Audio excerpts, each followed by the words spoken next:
بسم اللہ الرحمن الرحیم۔ اپنا لباس فقیر پر صدقہ کرنے کا ثواب۔ حضرت سیدنا عمر رضی اللہ تعالیٰ عنہ، آقائے مظلوم، سرور معصوم، حسن اخلاق کے پیکر، نبیوں کے تاجور، محبوب رب اکبر صلی اللہ علیہ وآلہ وسلم سے روایت کرتے ہیں کہ سب سے افضل عمل مومن کے دل میں خوشی داخل کرنا ہے، خواہ اس کی ستر پوشی کر کے ہی ہو، یا اسے شکم سیر کر کے، یا اس کی حاجت پوری کرنے کے ذریعے ہو۔ حضرت سیدنا ابو سعید خرری رضی اللہ تعالیٰ عنہ سے روایت ہے کہ نبی مکرم، نور مجسم، رسول اکرم، شہنشاہ بنی آدم صلی اللہ تعالیٰ علیہ وآلہ وسلم نے فرمایا، جو مسلمان اپنے مسلمان بھائی کے ستر کو ڈھانپے گا، اللہ عز و جل اسے جنت کا سبز لباس پہنائے گا، اور جو کسی بھوکے مسلمان کو کھانا کھلائے گا، اللہ عز و جل اسے جنت کے پھل کھلائے گا، اور جو کسی پیاسے مسلمان کو سیراب کرے گا،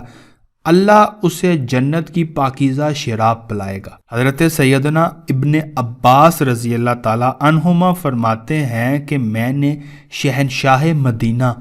قرار قلب و سینہ، باعث نزول سکینہ، فیض گنجینہ صلی اللہ علیہ وآلہ وسلم کو فرماتے ہوئے سنا، جو مسلمان کسی مسلمان کو کپڑے پہنائے گا، جب تک اس میں سے ایک چیتھڑا بھی باقی رہے گا، وہ شخص اللہ عز و جل کی حفاظت میں رہے گا۔ ایک اور روایت میں ہے، جو کسی مسلمان کو کپڑے پہنائے گا، جب تک اس میں سے ایک دھاگا بھی باقی رہے گا، تو وہ شخص اللہ کی حفاظت میں رہے گا۔ حضرت سیدنا ابو امامہ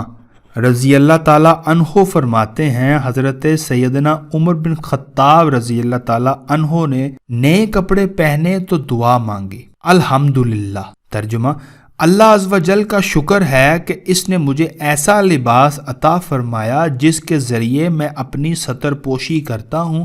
اور اپنی زندگی میں اس سے زینت کرتا ہوں۔ پھر فرمایا کہ میں نے رسول اللہ صلی اللہ علیہ وآلہ وسلم کو فرماتے ہوئے سنا، جس نے نئے کپڑے پہنے، پھر کہا، پھر اپنے کپڑے اتار کر صدقہ کر دیے، تو وہ زندگی میں اور موت کے بعد اللہ عز و جل کی حفاظت میں رہے گا۔